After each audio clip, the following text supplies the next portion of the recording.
Greetings everyone, and welcome back to our Standing Watch program. Are we facing a global, worldwide depression? In a recent article, Time Online's said exactly that. Let me quote to you from an article they published on August 24, 2008. They said the world is showing alarming parallels with the 1930s as the world again approaches depression. Now we hear a lot about depression and recession, and I just want to briefly explain the difference. In simple terms, a depression is just a sustained repression.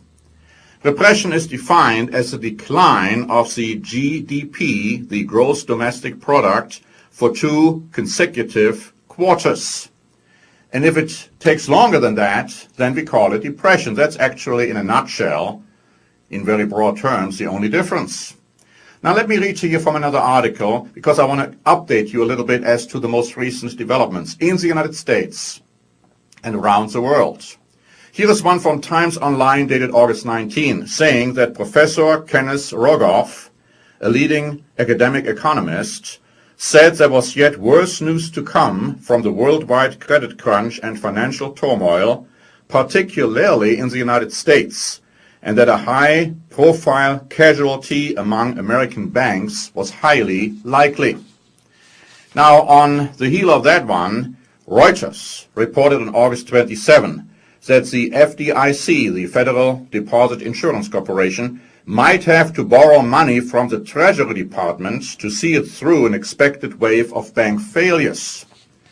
Now again, what happened subsequent to that was reported by Bloomberg on August 29. It says banks are being closed at the fastest pace in 14 years as financial companies report more than notices. $505 billion in write-downs and credit losses since 2007. The FDIC this week said 117 banks are classified as problem in the second quarter, a 30% jump from the first quarter. The agency doesn't identify problem banks, but more banks will come on the list as credit problems worsen, the FDIC said. Now notice, here is an article which was published by the Wall Street Journal on September 6, saying that a jump in the unemployment rate to 6.1% in August was the highest in nearly 5 years. It goes on to say that the jobless rate jump was larger than anticipated, reflecting how energy prices and problems in the housing and financial sectors have radiated outward to slow overall economic activity. Now notice the absolute clincher perhaps in this development, something the CNN reported on September 7. Federal officials on Sunday unveiled an extraordinary takeover of Fannie Mae and Freddie Mac, putting the government in charge of the twin mortgage giants. The move, which extends as much as, notice, $200 billion in Treasury support to the two companies, marks Washington's most dramatic attempt yet to shore up the nation's housing market, which is suffering from record foreclosures and falling prices. Where is that money coming from? Many commentators point out it's actually coming out of your pocket. Taxpayers will have to pay for it. And that in light of the following article, which was published by CNN on September 9. The budget deficit will jump by $246 billion to $407 billion this year. We're talking about 2008. The CBO, the Congressional Budget Office, estimated in a report which was released that week. Can we imagine, my friends, what this is going to cost this country? The United States going out there borrowing. Who is going to pay it back? And so the world is blaming the United States for the global economic crisis because, as I said at the beginning of this program, this crisis is not limited and restricted to the United States. The Associated Press wrote on August 12 that a global recession is looming. And remember, a recession becomes a depression when it lasts long enough.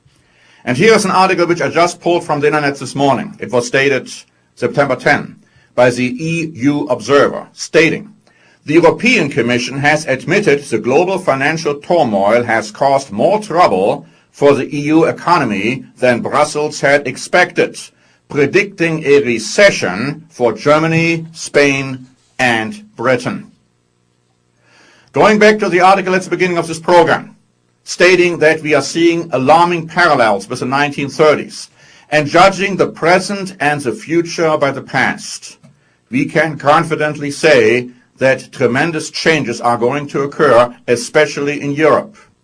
Remember, Adolf Hitler came to power because of the economic crisis in Germany, promising the German people that he will take care of the situation. That's why he was voted in. That's what he did do at the beginning, but of course he had ulterior motives.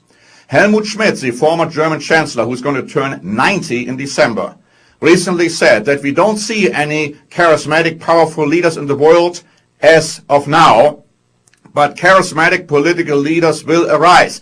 You see, my friends, they have to arise. It's a necessity. It's something which has happened historically. It is something which has to happen now if we want to get out of the economic situation. But at the same time, it is not going to be good for the world in other respects. The Bible has been prophesying for thousands of years that a charismatic political leader is going to arise in Germany, in Europe, who is going to take care of economic crises as we have them today, but also at the same time, who will then turn against the United States, because Europe is already blaming the US for the economic worldwide crisis. And the relationship between Europe and the United States of America will not get better, no matter who the next American president is going to be, because the Bible has clearly prophesied what is going to happen. I recently gave a public Bible lecture in Colorado where I talked about the historical roots of Europe and what is going to happen to Europe and what is going to happen in the relationship between Europe and the United States. I encourage you to listen to this public Bible lecture because we videotaped it and we put the video on Google Video. All you have to do is to go to the Google Video search engine and plug in the search for Public Bible Lecture Europe in Prophecy. Public Bible Lecture Europe in Prophecy. It's about an hour or so minutes long. You might want to listen to it because I will explain and have explained in this lecture what you can expect from a future dominating Europe and its relationship to the United States. So thanks very much for watching today, and we'll keep you informed about the tremendous economic crisis we are all facing here in the US and also around the world, and what the outcome of all of it will be. Again, this is Norbert Link for the Standing Watch program.